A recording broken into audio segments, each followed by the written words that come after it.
से स्टार्ट करना है और बेसिकली हम लोग पॉवर्टी पे स्टार्ट करने जा रहे हैं।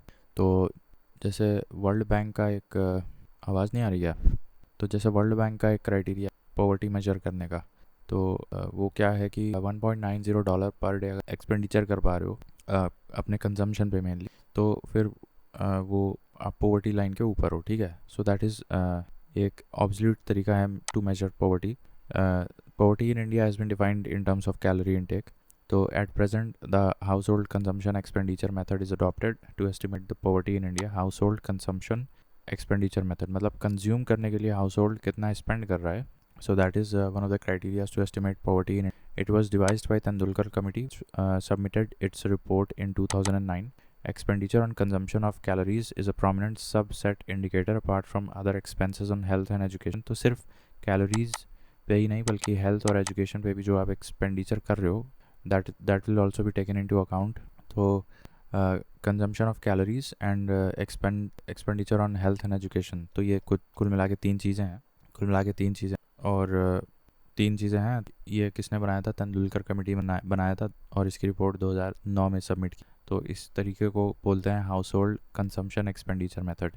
इसके बाद unemployment and poverty estimates in India are based on NSS household consumption. The basis of determining poverty line in India is the consumption data और household consumption expenditure data. वही चीज़ दोबारा लिख दी गई है। यूजिंग टू टेक्निक, अभी दो techniques हमारे यहाँ, uniform recall period and mixed recall period. Uniform recall period और मिक्स्ड रिकॉल पीरियड, ये हमारे यहाँ दो टेक्निक पॉवर्टी एस्टिमेट करने का, ठीक है। मिक्स्ड रिकॉल मेथड और यूनिफॉर्म रिकॉल मेथड, ठीक है। Then the committee that recommended poverty line estimation on the basis of nutritional requirements only, so that was अलग committee that was made in 1979 में बनाई गई थी। केवल न्यूट्रिशनल रिक्वायरमेंट्स के बेसिस पे अगर कोई पॉवर्टी लाइन एस्टिमेशन करने की बात की गई है तो दैट वाज अलग कमिटी। सो उन्होंने ये बोला था कि 2400 calories per day in rural areas, 2100 calories per day in urban areas, उन्होंने ये बताया था अलग कमिटी ने 1979 में।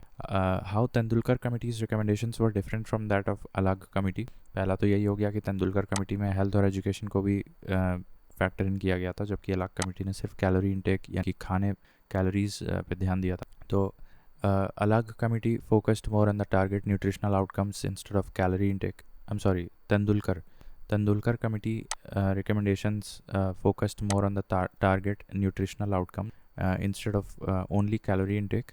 जैसे इन्होंने हेल्थ और एजुकेशन पे भी ध्यान दिया था। Then instead of 2 poverty line baskets of calories it recommended a single pan India poverty line basket. तो तेंदुलकर कमेटी ने केवल एक पैन इंडिया के लिए पॉवर्टी लाइन बास्केट निकाला था, जबकि अलग कमेटी ने दो निकाले थे, रूरल के लिए अलग और अर्बन के लिए अलग। Then Tendulkar committee recommended using the mixed recall period instead of the uniform reference period. Then consumption expenditure was further broken into per person per day, giving 32 rupees per person per day for urban areas and 26 rupees per person per day in rural areas and 816 rupees per capita per month rural areas के लिए and 1000 rupees per capita per month in urban area. So after a few years, another committee, Rangarajan, further increased the above numbers, but the government of India did not accept the new recommendations given by Rangarajan. तो ये जो दिया है numbers 816 रुपये और 1000 रुपये, ये आपका तेंदुलकर कमेटी ने दे रखा है, ठीक है जी। तो तेंदुलकर कमेटी ने 26 रुपये मतलब पर डे के हिसाब से देखो तो तुम्हारा 26 रुपये रूरल एरियाज़ पर पर्सन के लिए आ जाएगा और 32 रुपये पर पर्सन अर्बन एरियाज़ में आ जाएगा, ठीक है। और मंथली बेसिस पे देखोगे तो पर पर्सन रूरल एरियाज़ में 816 रुपये एक्सपेंडिचर करना ज़रूरी है और अर्बन एरियाज़ में 1000 रुपये पर कैपिटा पर मंथ। एक महीने में अगर 1000 रुपये भी नहीं खर्च कर रहे हो अर्बन एरिया में रह के तो फिर तुम बिलो द पॉवर्टी लाइन हो। So these numbers were given by Tendulkar committee, ठीक है। जबकि अलग कमेटी ने तो सिर्फ एक न्यूट्रिशनल कैलोरी इनटेक को ही अपना बेसिस बनाया था। Now in a given year the official poverty lines are higher in some states than other because of the price differences among states. ये एक situation हो सकती है। Official poverty lines are higher in some states than others because of the price differences various states prices of commodities, यहाँ पे बात हो रही। फिर लॉरेंस कर्व की बात है, जैसे it shows inequality in income. Lawrence curve ये है, ठीक है। फिलिप्स कर्व क्या है, वो तो इन्फ्लेशन और एम्प्लॉयमेंट में रिलेशन दिखा, और जीनी कोफिशिएंट क्या है, और जीनी कोफिशिएंट इनकम इनक्वालिटी दिखाता है, जिस Gini coefficient of 1 actually indicates a perfect unequal income situation in the entire economy.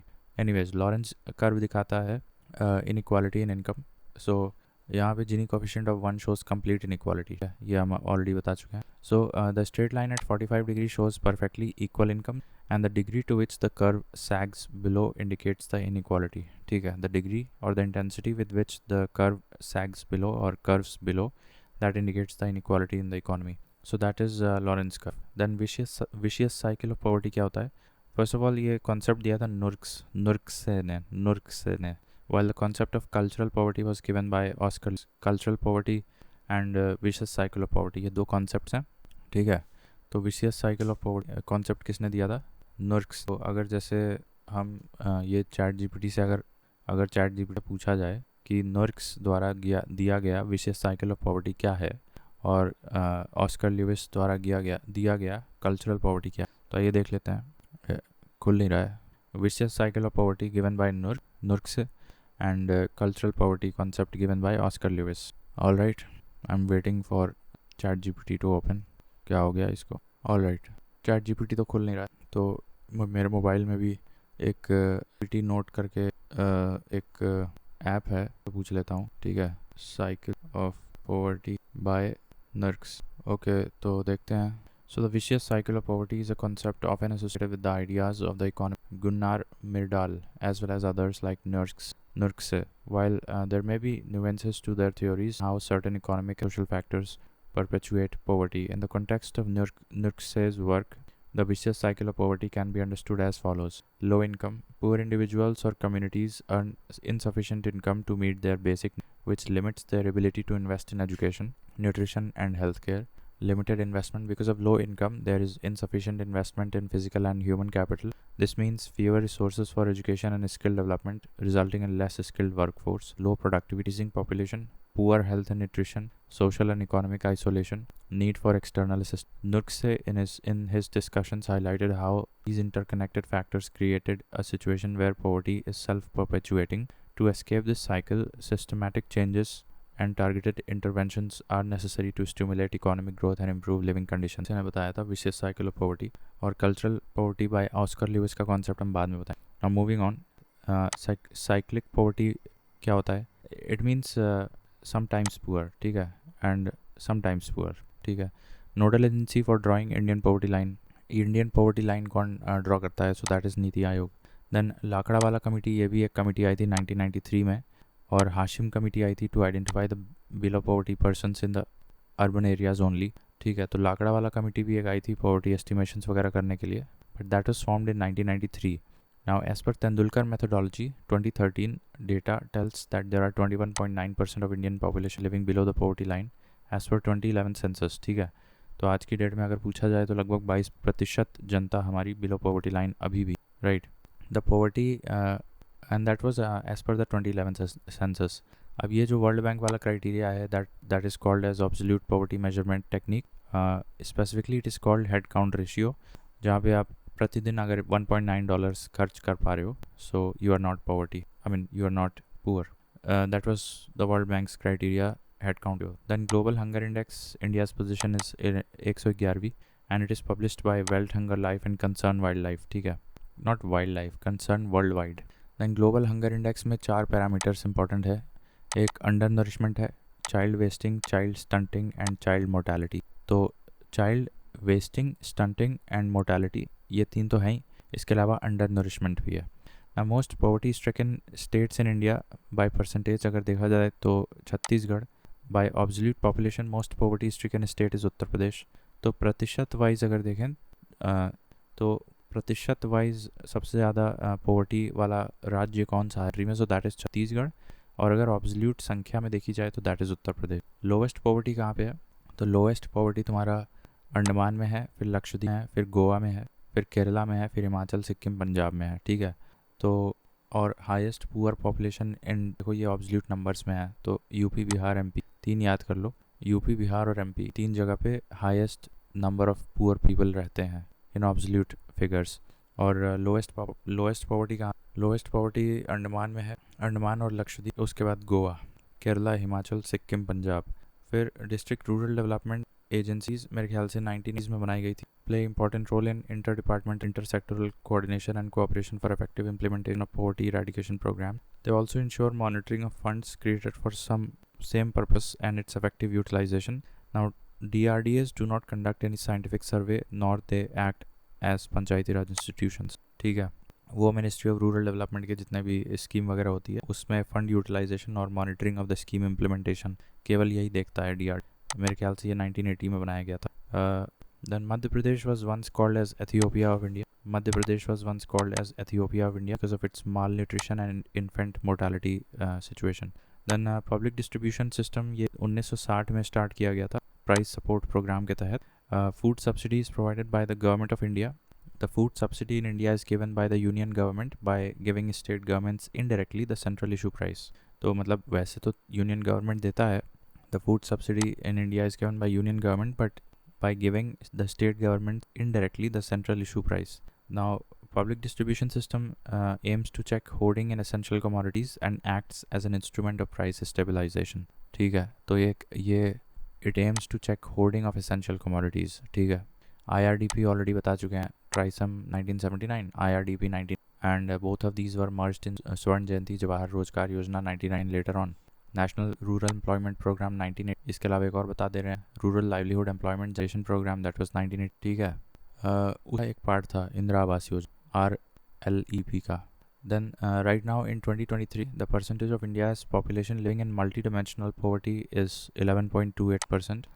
वैसे अगर पॉवर्टी वाला देखा जाए तो 21.9% और मल्टी डायमेंशनल पॉवर्टी वाला देखा जाए तो 11.28% है।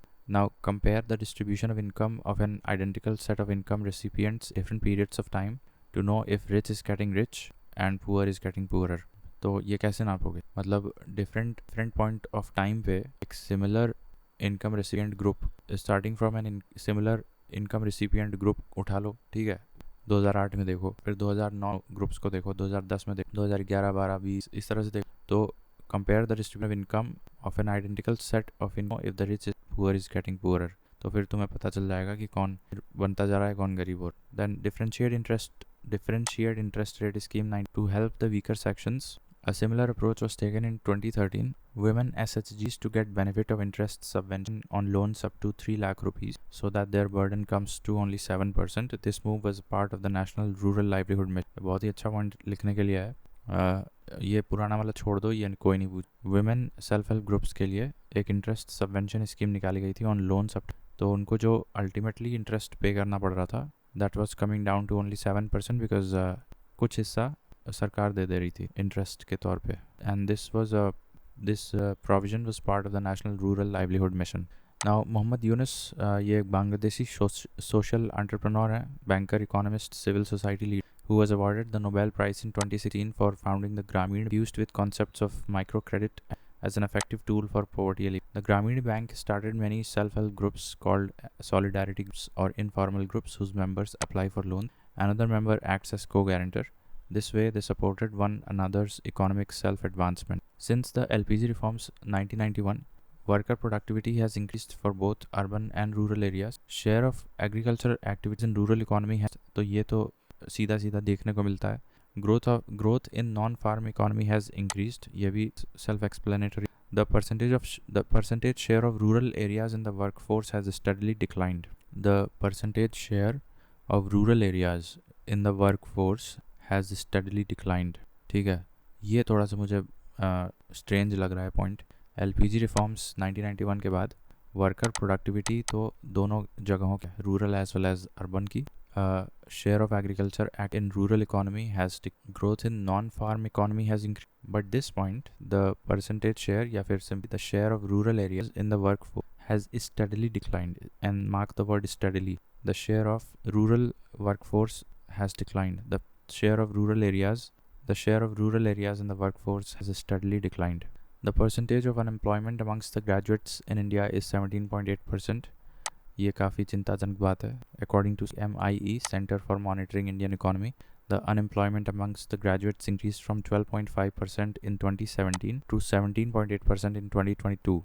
This shows that India is suffering from educated unemployment.